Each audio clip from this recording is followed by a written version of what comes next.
Bonjour à tous les amis, aujourd'hui on teste un petit peu des coiffures fantasy, mais pas que. On se retrouve pour le deuxième épisode, et oui, en un mois, deuxième épisode, grosse production, de la confrontation. Et aujourd'hui je vous propose un match-up entre un deck que je vous ai déjà présenté et un autre que je vous ai pas encore présenté. Et malgré ma volonté de ne pas tester des coiffures fantasy, je suis en train de le faire. Bien. Le premier, c'est le deck Meule, que je vous avais déjà présenté sur la chaîne. Un deck du format standard, deux decks du format standard d'ailleurs. Un deck vert-bleu, axé contrôle évidemment, puisqu'on va tenter de meuler notre adversaire. Je vous rappelle la combo. On meule notamment avec le ruisseau Hypnu. Vous savez, pour 2 mana et sacrifier un désert, on va meuler notre adversaire de 4 cartes. Hop là. Évidemment, on essaiera de sacrifier ce désert-là, qui est un désert qui, quand il meurt, nous donne un zombie de 2, ce qui nous permettra de bloquer l'adversaire, et de rejouer notre désert grâce à l'excavatrice de Ramunap, qui nous permet de jouer les terrains depuis notre cimetière. Donc on a notre petit cycle infini.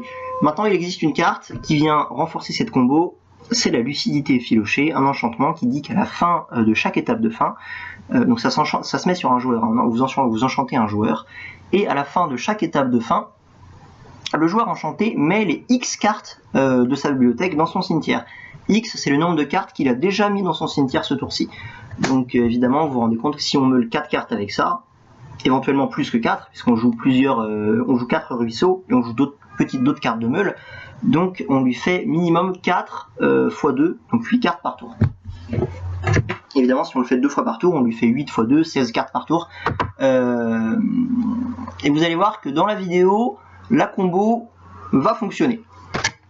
Et l'autre deck, celui-ci je ne vous l'ai jamais présenté sur la chaîne, c'est un deck avec des mécaniques désert aussi.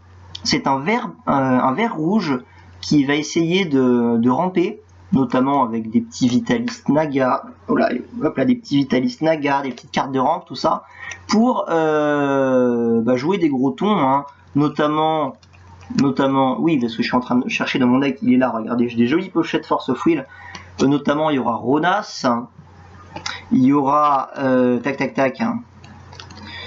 l'étrangleur des sables qui met 3 blessures en mécanique désert, donc c'est trop bien.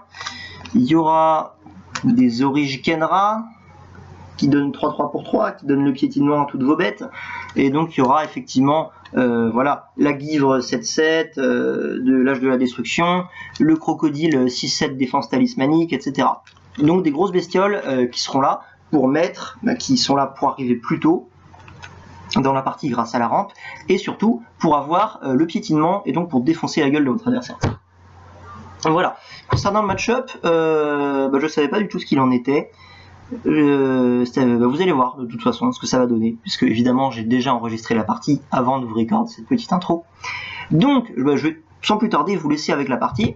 Moi je vais aller me sécher les cheveux parce que ça commence à devenir compliqué, et je vous dis à tout de suite.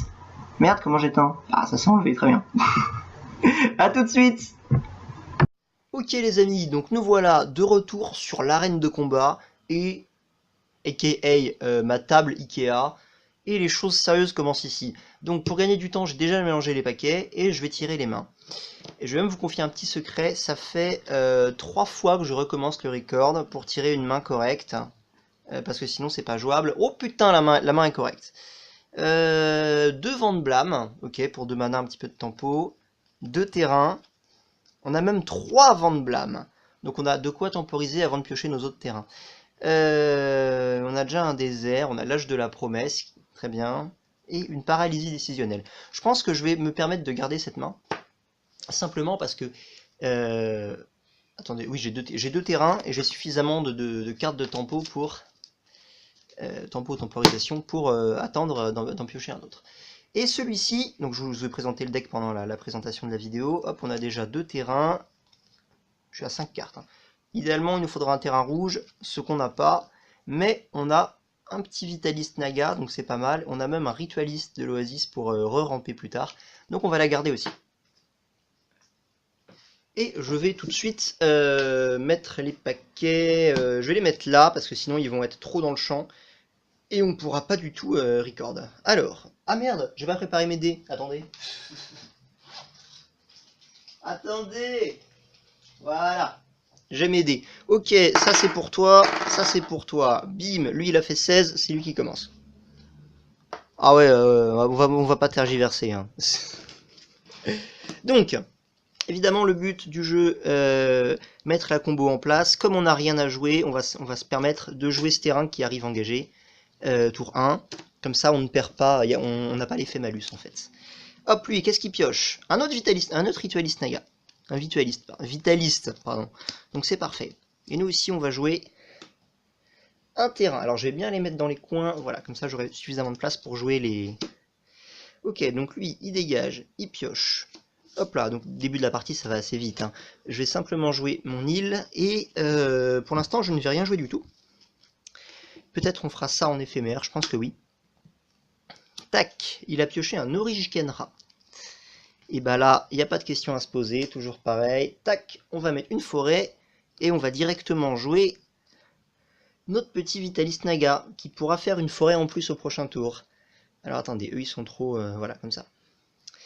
Et ce qui va se passer, c'est que eh bien lui, en fait, je pense qu'avant la fin de son tour, il va faire ça. Ça, je vous le rappelle, ça renvoie une créature dans la main de son propriétaire. Donc le cimetière, je vais le mettre hors champ, hein, je vais le mettre ici, quoi, hein, voilà. Vous le verrez quand même un petit peu. Et effectivement, on va renvoyer ça dans la main de l'autre. Pourquoi? Bah déjà parce qu'on n'a que ça à faire, et surtout parce que ça va permettre d'éviter que notre adversaire ait un mana en plus au prochain tour pour ramper. Et en plus, chaque joueur met les 2 cartes de sa bibliothèque dans son cimetière. On perd une île, une brume de pollen, c'est un petit peu dommage pour l'île. Et lui, il perd une giclée de magma et un désert de l'indomptable. Très bien. Eh bien, continuons. Hop, pioche. Parfait, c'est une île. Elle arrive engagée, mais c'est une île. Donc, c'est à notre collègue. Ouf. Donc évidemment, en début de partie, c'est un deck qui joue en fonction de... Le deck me le joue un peu en fonction de son adversaire. Lui, il a pioché une Oasis. Hop, il va la jouer. Et effectivement, bah, il va tout simplement rejouer son Vitaliste Naga. Hein. Il est où le deuxième Vitaliste Naga? Il n'y a pas de Vitaliste Naga. Il y avait 2 Origenra. Hop, ah pardon. C'est seulement 2. Tac, voilà. Ah putain, les pochettes glissent. Hop là, le voilà. Et bah écoutez, nous, rebelote, en réponse, on va attendre qu'il arrive en jeu et on va revomir un deuxième vent de blâme pour lui renvoyer dans sa main et meuler 2 cartes. Nous, on perd de la pioche et une forêt. Et lui, il perd... Merde. 2 landes, dont un rouge. Donc ça, c'est intéressant. Attendez, est-ce que j'aurais pas confondu... Si, j'ai confondu le cimetière et la pioche. Hop, voilà. Le cimetière et la main. Très bien. Hop. Donc pour l'instant, il y a une bonne temporisation. On empêche complètement notre adversaire de ramper.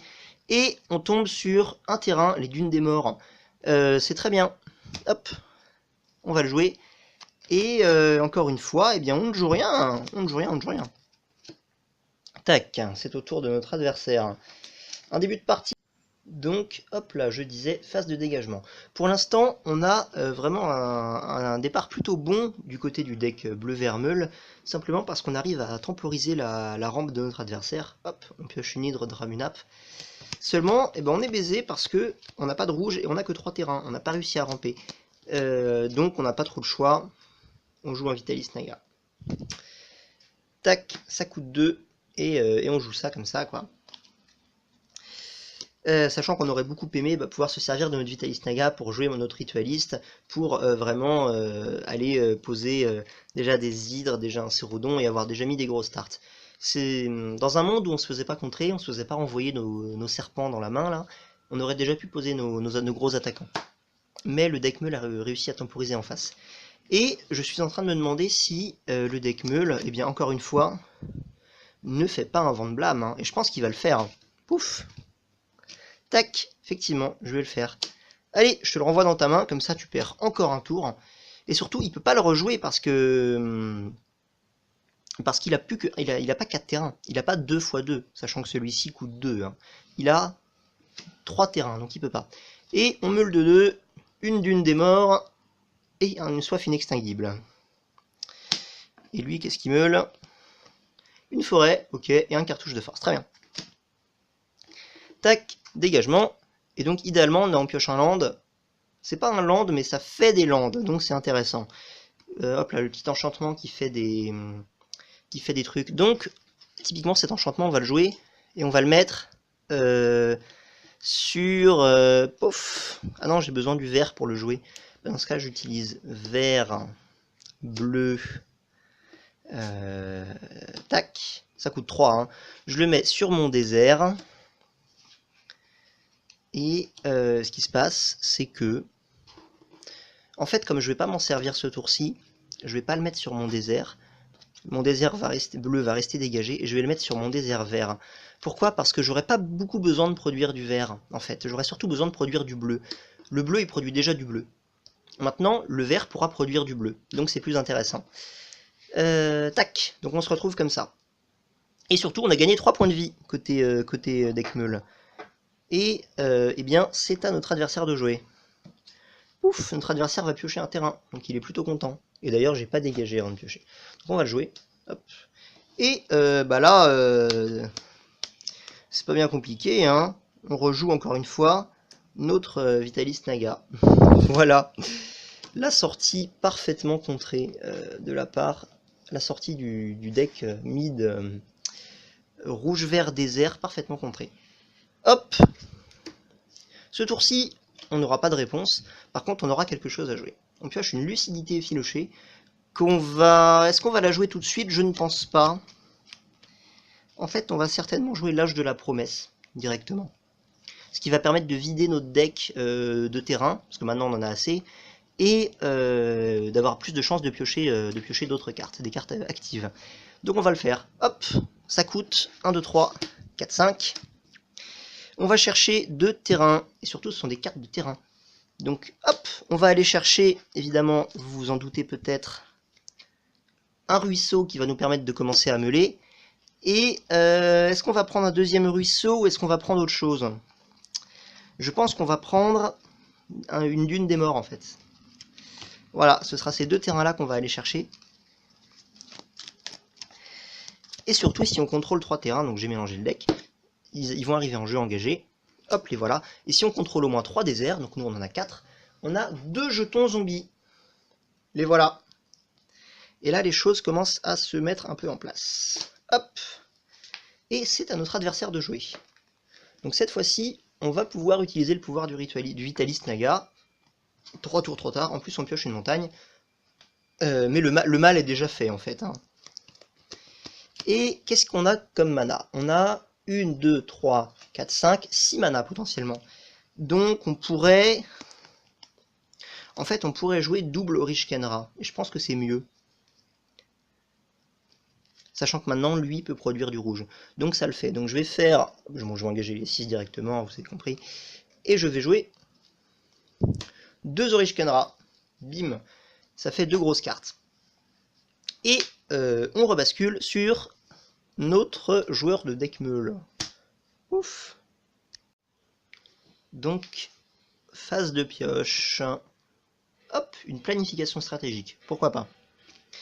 Alors, qu'est-ce qu'on a en main et combien on a de terrain? On commence à avoir des terrains. On en a 1, 2, 3, 4, 5. Et lui, il en produit 2. Ça fait 7. Bien. On pourrait déjà commencer à meuler avec lucidité effilochée. Et en fait, ce tour-ci, on va simplement, je pense, jouer lucidité effilochée. On va pas commencer à meuler, on va simplement mettre la meule en place.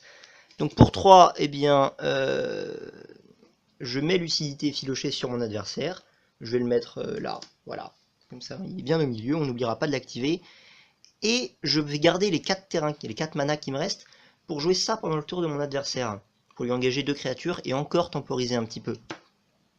Et les zombies, évidemment, on les garde autant le plus longtemps qu'on peut pour bloquer. Et tant qu'on peut temporiser sans s'en servir, on le fait. Les zombies, ce sera notre dernier rempart.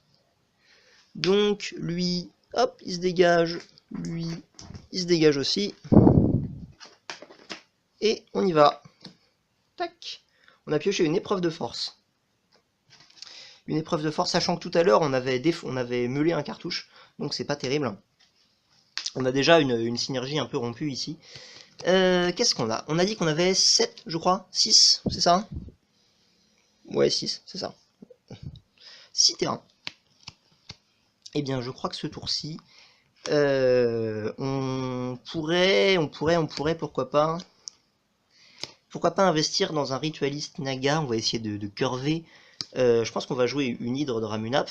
Mais la première chose qu'on va faire, c'est attaquer. Notre adversaire, il a des 2-2, donc je déclare une phase d'attaque. Et en réponse, évidemment, pouf, pouf, la paralysie décisionnelle qui fait bien chier. Et je t'engage tes 2 attaquants qui ne se dégageront pas pendant ton prochain tour. Donc t'es bien baisé. Ah ouais, je dis des mots un peu vulgaires, hein. C'est une chaîne, c'est pas du 18+, mais c'est du Peggy 13, quoi. On pourrait avoir pris la décision d'engager le Vitalist Naga, mais maintenant, on est peut-être suffisamment bien, sachant qu'on a encore ça en main du côté du deck Meul, donc ça va. On va plutôt décider d'engager les attaquants pour temporiser un maximum. Et donc, qu'est-ce qu'on va jouer, nous?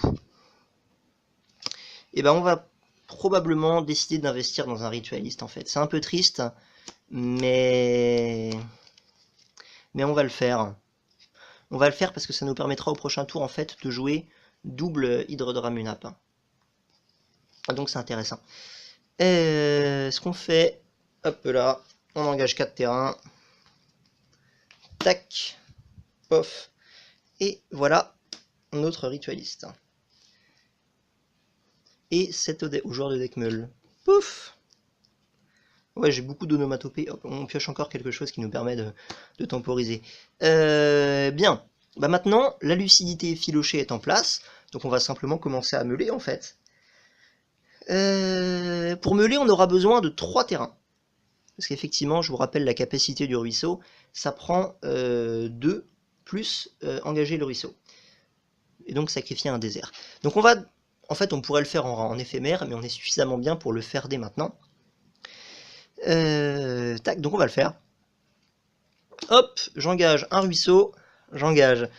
donc il me faut un bleu, donc je vais engager mon désert bleu. Et je vais engager mes dunes des morts. Je vais sacrifier mes dunes des morts. Pouf, pour gagner un zombie. Alors j'ai plus d'autres zombies. Donc je vais simplement prendre n'importe quelle carte au pif. Genre, ou alors prendre peut-être un dé. Est-ce qu'il me reste un autre dé? Alors j'arrive tout de suite. Effectivement, c'est pas très professionnel. Voilà, on va prendre un dé. Je vais le mettre sur 3. Voilà, donc j'ai 3 zombies maintenant. Du coup, je vais en enlever un. De toute façon, je m'en servirai jamais pour attaquer, donc j'ai pas besoin de 2 jetons en fait. Hop, on a 3 zombies. Et surtout, on a meulé 4 cartes à notre adversaire. Donc 1, 2, 3, 4.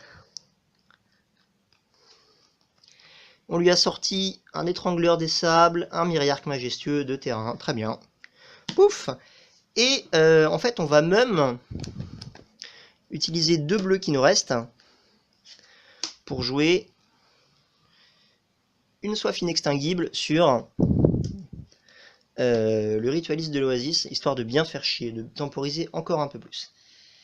Et maintenant, étape de fin. Donc je disais, étape de fin, la lucidité effilochée va proquer. Et on va revirer 4 cartes. Hop là, très bien, de la rampe. Donc idéalement, on aurait préféré virer des grosses cartes. C'est à lui de jouer. Hop là, donc dégagement. Je rappelle, les Origenran ne se dégagent pas. En fait, il n'y a que ça qui se dégage. Quelle tristesse. Hop, pioche. Un land, on va le jouer. Pouf, ça nous fait 7 lands avec le vitaliste.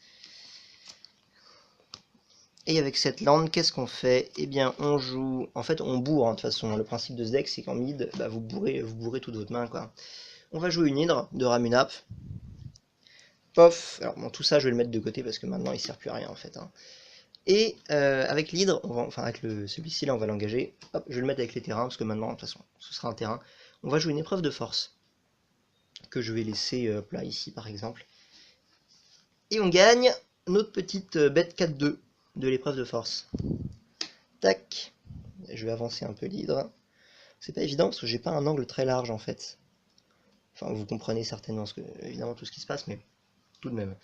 Je peux peut-être agrandir un peu l'angle, hein, en mettant plus comme ça. Ouais, c'est un peu mieux. On voit moins les decks et les cimetières, mais c'est pas grave. C'est mieux. On voit plus le terrain, donc c'est mieux. Et il n'y a pas de phase d'attaque ce tour-ci. Les Oreshkenra ne peuvent pas taper. Donc, hop. On revient ici. On pioche un Oracle Naga. C'est pas mal. Donc là, ce qu'on voudrait, nous, c'est aller chercher soit des cartes de meule, soit des cartes comment dire, de pioche. Donc, sachant qu'il y a une île de Ramuna pas temporisée, mais on a encore 23 points de vie.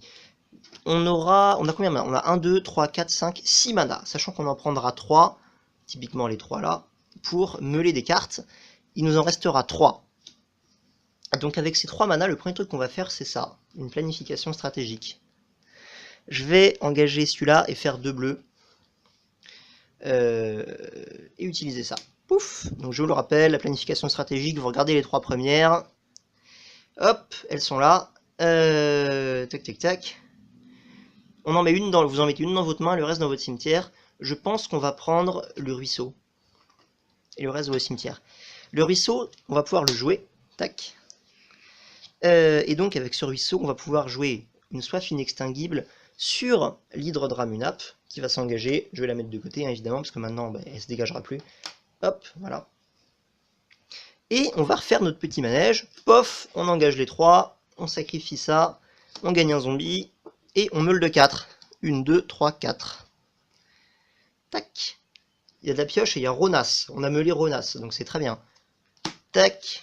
Maintenant, vous commencez à connaître la chanson. Fin de tour, on remeule de 4. Alors oui, hein, je le conçois, c'est moins efficace que la tutelle du Sphinx. Hop là, 4 autres cartes. Hop. C'est à lui de jouer. Oula, ça commence à devenir très très relou à dégager à chaque fois. Hop, qu'est-ce qu'on pioche? On pioche une cartouche de force. Un cartouche de force, pardon, c'est très bien. Donc on a toujours 7. Donc typiquement, ce qu'on va faire, c'est qu'on va jouer un cartouche de force. Hop, on va le jouer sur, on s'en fout un peu, hein, sur notre bête là. Tac. Ah, on a récupéré nos Oreshkenra, pardon. Hop, ils sont de nouveau disponibles. On va le jouer sur notre bête, qui va passer 4-3, et qui a le droit de se battre avec un zombie. Pouf, le zombie va mourir. Et comme on a joué un cartouche, on remonte l'épreuve dans la main. Synergie épreuve, cartouche, vous connaissez. Et on va jouer une deuxième hydre. Pouf. Donc évidemment, j'ai pas engagé tout à l'heure, mais les 7 terrains sont engagés. Et il y a une phase d'attaque, comme ça. Voilà. Pof. C'est simple. Donc on a 2-3-3 et une 4-2 qui attaque. Admettons, on prend tous les dégâts. Ça fait 6, 7, 8, 9, 10. Sachant que la 4-2 est déjà blessée, donc on va se permettre d'aller la tuer. Et on va même peut-être tuer on va même peut-être mettre les 2 zombies qui restent dans une 3-3. Ça veut dire que nous, il va nous rester qu'un zombie. On a une 3-3 qui va mourir. Donc qui ne mettra pas de dégâts. La bête qui a été bloquée par une créature, mais qui va quand même mettre 3 points de dégâts, avec le piétinement. Et lui va mettre ses 3 points de dégâts. Donc on a pris 6 points de dégâts du côté du deck meule. Donc on passe de 23 à 17 points de vie. Et donc, hop là, voilà. Donc on est tour 9 et on commence à mettre nos premiers dégâts du côté du deck mid. Donc c'est très mauvais. Hop là, on a pioché un désert. Néanmoins, le premier truc qu'on va jouer, c'est notre Oracle Naga. Est-ce que j'ai sacrifié un terrain au dernier tour? Oui, j'ai sacrifié un terrain. Notre Oracle, on va le jouer. Pof, il a 4 points d'endurance, donc il bloque bien. Hop, je fais 2 bleus avec ça. 2, 3. Voilà. Alors ça veut dire que je me le passe tour-ci. Mais j'optimise la... Ouais, bon. Ah oui! Erreur. Les 2 cartes qui ont été mises dans le cimetière de notre adversaire au tour d'avant, la lucidité et filoché, fait meuler 2 supplémentaires. On a viré une 7-7, c'est intéressant. Donc effectivement, l'Oracle Naga, on regarde les 3 premières, on a le droit de les mettre dans l'ordre qu'on veut. Je pense qu'on va mettre cette île, ou le Scarabée des Carrières. Ah non, il y a ça, c'est trop bien ça. 1, 2, 3, 4, 5, 6, 7. On va mettre ça, ça, puis le scarabée, je pense. Hop, voilà. Donc évidemment, vous allez voir, avec ça, on meulera 5 cartes, et le mec se remeulera 5 cartes. Donc ça fait 10 cartes en tout dans le tour, donc c'est pas mal. Et ça, on va le jouer. Pof, voilà. Donc on n'a pas meulé ce tour-ci. On a juste préparé une meule pour le tour d'après.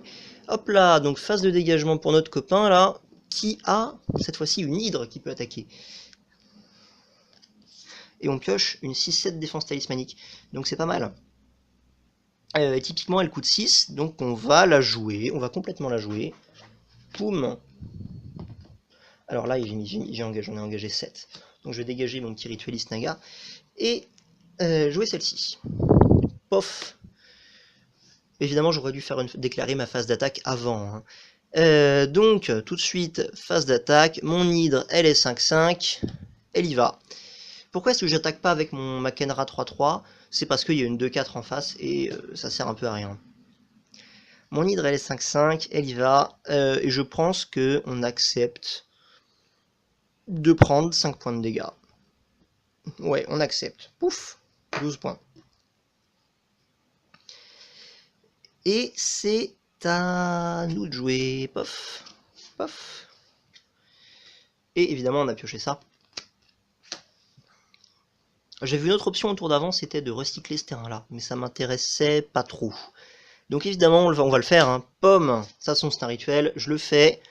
Le mec d'en face meule 5 cartes.